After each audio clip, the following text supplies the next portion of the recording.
হেফাজতের মহাসমাবেশ চলছে। নারী বিষয়ক সংস্কার কমিশন বাতিলসহ 4 দফা দাবিতে হেফাজতে ইসলাম বাংলাদেশের মহাসমাবেশ শুরু হয়েছে।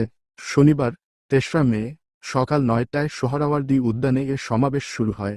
এদিকে সকাল থেকেই শাহবাগ, নীলক্ষেত, দোয়েল চত্বর সহ বিভিন্ন দিক থেকে মিছিল আসতে থাকে। ঢাকা, চট্টগ্রাম ছাড়াও দেশের বিভিন্ন জেলা উপজেলা থেকে নেতাকর্মীরা এতে যোগ দিয়েছেন। হেফাজতের 4 দফা হল: ১. নারী বিষয়ক সংস্কার কমিশন ও এর প্রতিবেদন বাতিল করা। ২. সংবিধানে বহুত্বদের পরিবর্তে আল্লাহর ওপর পূর্ণ আস্থা ও বিশ্বাস পুনর্বহাল করতে হবে। ৩. হেফাজতের নেতাকর্মীদের বিরুদ্ধে দায়ের হওয়া সব মামলা প্রত্যাহার ও শাপলা চত্বরের কথিত হত্যাকাণ্ড সহ সব গণহত্যার বিচার করতে হবে। ৪. ফিলিস্তিন ও ভারতে মুসলিম গণহত্যা ও নিপীড়ন বন্ধে সরকারকে ভূমিকা রাখতে হবে।